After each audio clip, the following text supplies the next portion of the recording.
When Jesus had collect, when Jesus had called the 12 together, he gave them power and authority to drive out all demons and to cure diseases. And he sent them out to proclaim the kingdom of God and to heal the sick.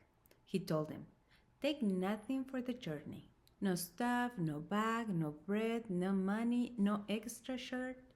Whatever house you enter, stay there until you leave that town.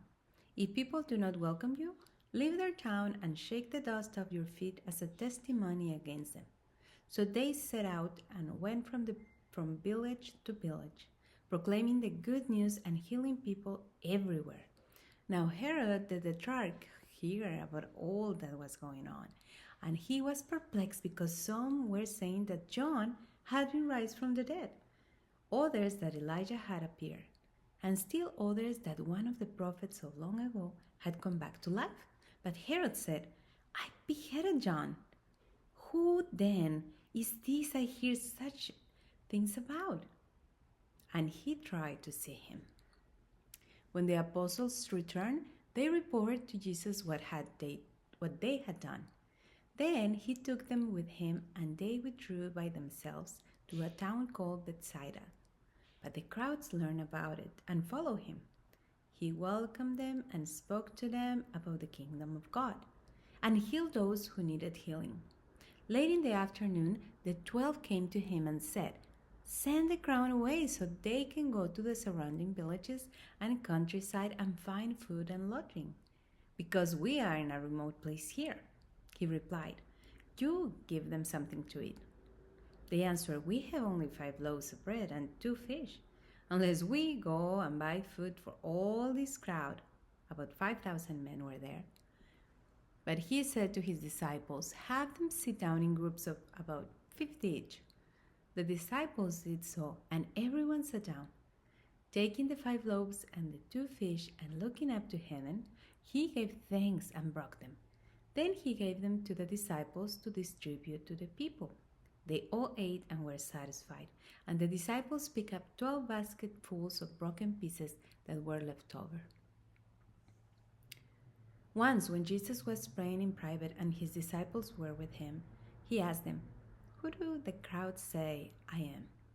They replied, "Some say John the Baptist, others say Elijah, and still others that one of the prophets of long ago has come back to life." "But what about you?" he asked. "Who do you say I am?" Peter answered, "God's Messiah." Jesus strictly warned them not to tell this to anyone, and he said, "The Son of Man must suffer many things and be rejected by the elders, the chief priests, and the teachers of the law, and he must be killed, and on the 3rd day be raised to life." Then he said to them, "Whoever wants to be my disciple must deny themselves and take up their cross daily and follow me. For whoever wants to save their life will lose it, but whoever loses their life for me will save it. What good it is for someone to gain the whole world and yet lose or forfeit their very self. Whoever is ashamed of me and my words, the Son of Man will be ashamed of them when he comes in his glory and in the glory of the Father and of all the holy angels. Truly I tell you, some who are standing here will not taste death before they see the kingdom of God." About 8 days after Jesus said this, he took Peter, John, and James with him and went up onto a mountain to pray.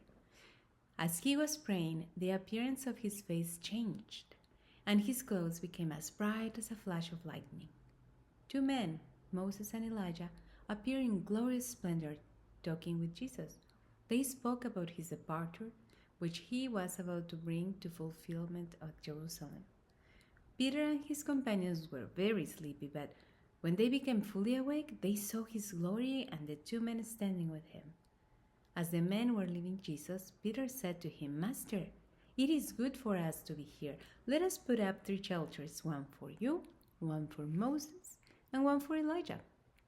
He did not know what he was saying. While he was speaking, a cloud appeared and covered them, and they were afraid as they entered the cloud.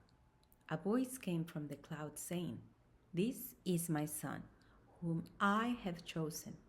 Listen to him." When the boys had spoken, they found that Jesus was alone. The disciples kept this to themselves and did not tell anyone at that time what they had been seeing. The next day, when they came down from the mountain, a large crowd met him. A man in the crowd called out, "Teacher, I beg you to look at my son, for he is my only child.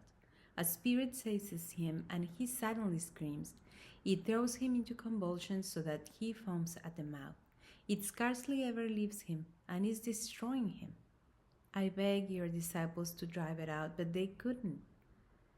"You unbelieving and perverse generation," Jesus replied, "how long shall I stay with you and put up with you? Bring your son here."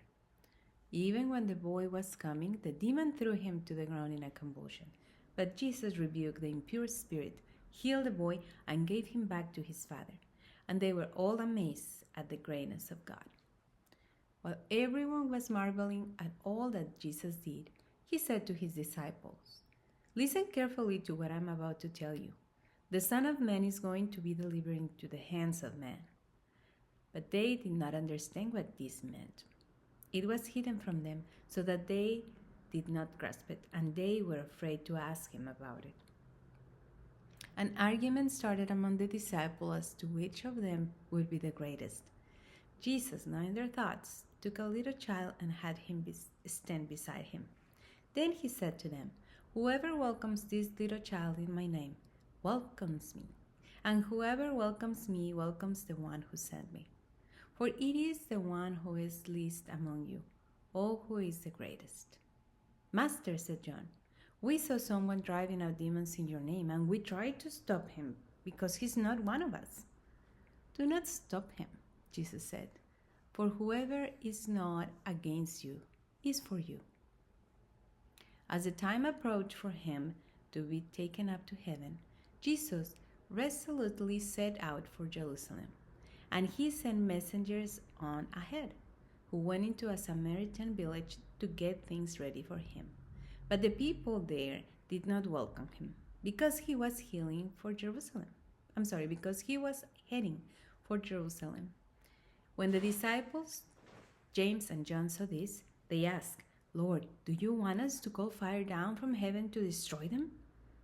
But Jesus turned and rebuked them. Then he and his disciples went to another village. As they were walking along the road, a man said to him, "I will follow you wherever you go."